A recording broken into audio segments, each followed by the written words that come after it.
hatimu, buka pikiranmu.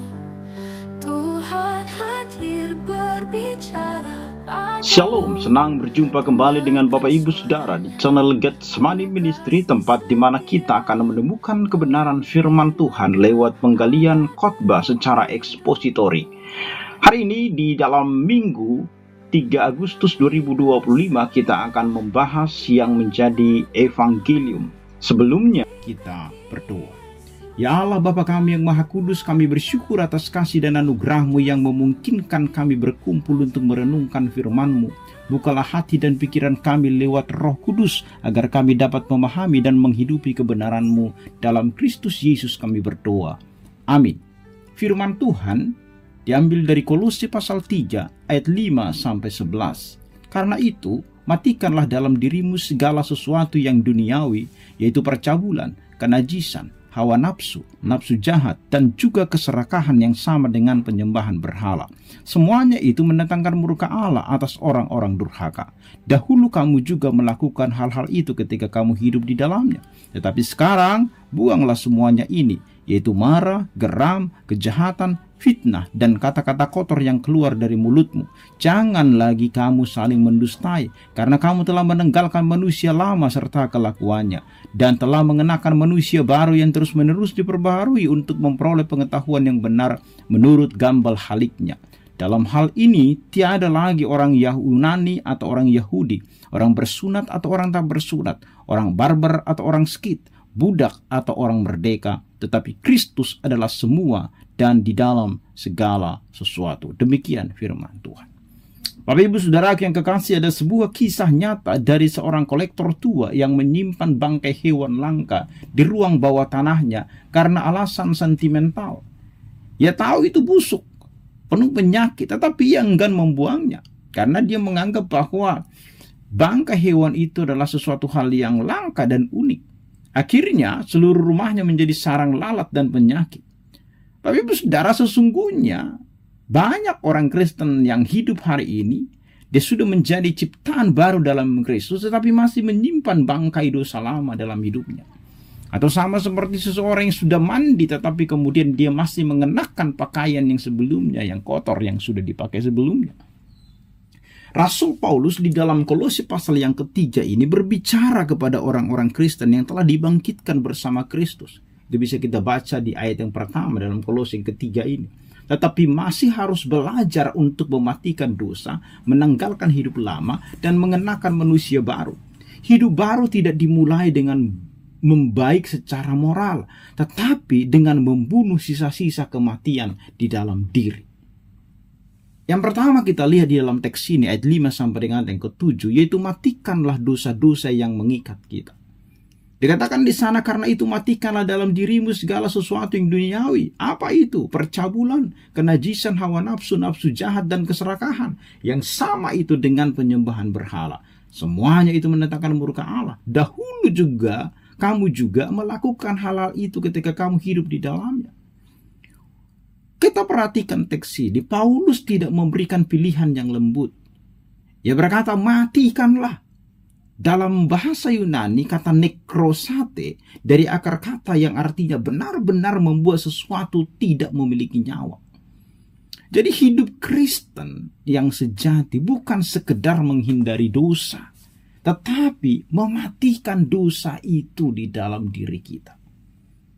Dan Paulus mendaftarkan dosa-dosa, menunjukkan bahwa manusia lama dikuasai oleh hawa nafsu, yaitu apa? Percabulan, kenajisan, dan itulah bentuk nyata dari tubuh yang tak dikendalikan oleh Roh Kudus. Hawa nafsu dan nafsu jahat adalah dorongan internal yang melahirkan tindakan perusakan atau destruktif.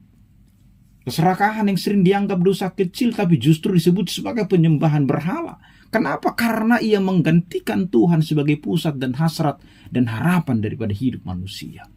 Jadi Paulus mengingatkan bahwa dosa-dosa ini mendatangkan murka Allah. Dan ini merupakan peringatan bahwa hidup Kristen tidak bisa bercanda dengan dosa. Dan dia juga berkata, dahulu kamu hidup di dalamnya. Jadi ini bukanlah identitas kita lagi. Kenapa? Karena kita sudah dibaharui oleh Tuhan. Kita sudah mengenakan status yang baru.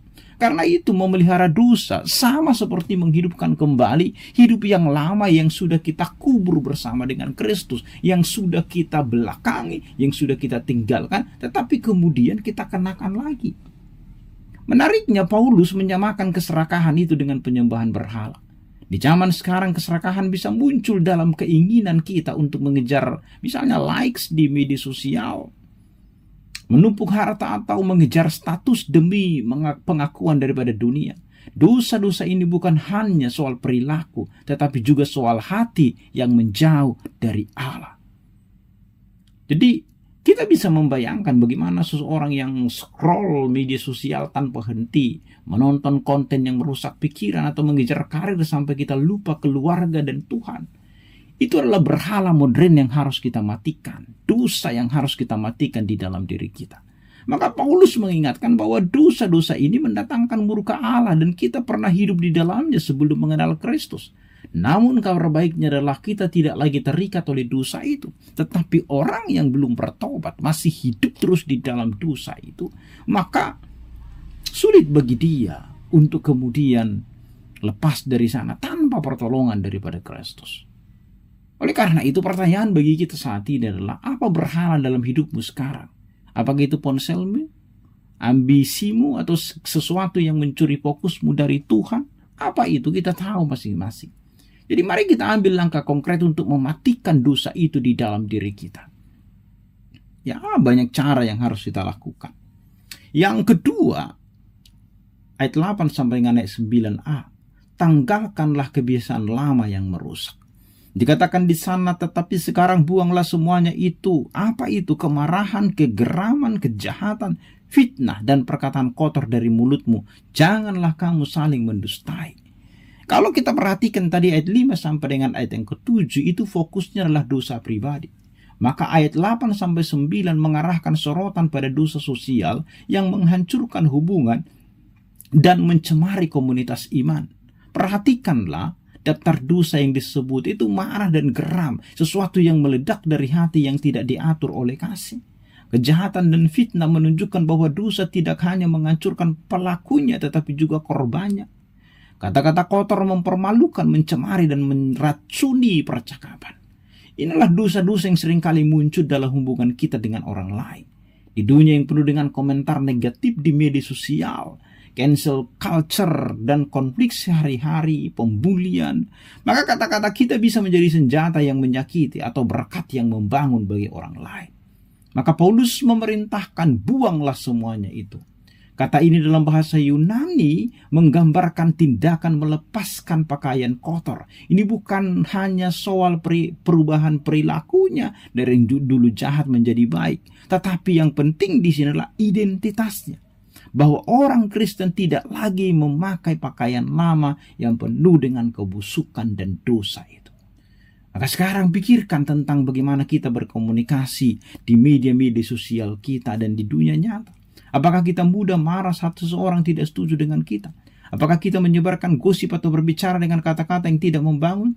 Paulus mengingatkan kita bahwa setiap orang percaya kita dipanggil untuk berbeda, yaitu membawa damai dan kebenaran dalam setiap perkataan kita. Mari kita periksa kata-kata kita. Kata-kata apa yang selama ini kita ucapkan atau kita tuliskan di media sosial. Jadi mari kita minta Roh Kudus untuk mengubah hati dan mulut kita. Yang ketiga, yang terakhir, ayat 9b sampai dengan 11, hidup sebagai penciptaan baru di dalam Kristus. Karena kamu telah menanggalkan manusia lama serta kelakuannya dan telah mengenakan manusia baru yang terus-menerus diperbaharui. Jadi gambaran manusia baru bukan sekedar versi upgrade dari manusia lama. Ini bukan soal kita menjadi lebih baik, tetapi soal kita menjadi ciptaan baru di dalam Kristus.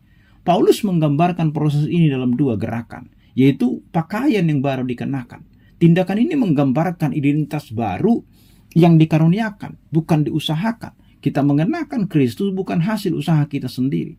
Dan terus-menerus diperbaharui, inilah proses yang berlangsung seumur hidup, di mana Roh Kudus membaharui kita dari hari ke hari, membentuk kita menjadi serupa dengan gambar Allah. Tujuannya bukan hanya perubahan moral, tetapi pengetahuan yang benar akan Allah. Pengenalan ini bersifat relasional dan transformatif, yaitu mengenal Allah berarti diubah oleh Allah sendiri. Jadi Paulus menutup dengan deklarasi radikal. Di dalam hal ini tidak ada lagi orang Yunani atau Yahudi, tetapi Kristus adalah semua dan di dalam segala sesuatu. Artinya, dalam Kristus perbedaan apapun tidak ada lagi. Apakah itu status, ras, kebudayaan, latar belakang, itu tidak boleh menjadi pemisah. Semua yang percaya telah dipersatukan dalam identitas baru bahwa Kristus adalah segalanya. Bagi jemaat masa kini yang sering terpecah oleh ego, etnis, atau status sosial, inilah teguran keras dan sekaligus pengharapan besar supaya kita bertobat. Jadi di tengah dunia yang terpecah dan perbedaan politik, budaya, atau ekonomi, gereja dipanggil menjadi teladan persatuan. Kita adalah satu keluarga dalam Kristus terlepas dari apa yang menjadi latar belakang kita. Identitas kita bukan pada pekerjaan, pengikut di media sosial atau kekayaan, tetapi pada Kristus yang hidup di dalam kita. Oleh karena itu, bagaimana kita hidup sebagai ciptaan baru? Mulailah dengan merenungkan firman setiap hari, berdoa untuk pembaharuan hati, dan memperlakukan setiap orang dengan kasih tanpa memandang perbedaan. Mari kita menjadi terang di tengah dunia yang gelap. Jadi, hidup Kristen bukan hanya soal memperbaiki bagian luar, tetapi mengubur manusia lama dan menghidupi manusia baru setiap hari. Kita tidak bisa hidup dalam dua dunia, tidak bisa memeluk salib sambil memelihara dosa. Maka Kolose ini mengajarkan panggilan untuk hidup secara radikal. Itu radikal mematikan dosa, radikal dalam meninggalkan manusia lama, radikal dalam menghidupi pembaharuan dalam Kristus Yesus. Jadi jangan lagi simpan bangkai dosa dan dalam ruang hati kita. Biarkanlah Roh Kudus memperbaharui kita hari demi hari, agar dunia melihat Kristus hidup di dalam kita, bukan melalui slogan, spanduk, tetapi melalui hidup yang sungguh-sungguh telah berubah. Amin, kita berdoa. Ya Tuhan, kami bersyukur atas berkat-Mu, firman-Mu yang hidup dan mengubahkan hidup kami. Bantulah kami untuk mematikan dosa-dosa yang mengikat, menanggalkan kebiasaan lama, dan supaya kami hidup sebagai ciptaan baru yang memuliakan nama-Mu. Berikanlah kami kekuatan lewat Roh Kudus untuk menjadi terang di tengah dunia ini. Dalam nama Yesus kami berdoa. Amin.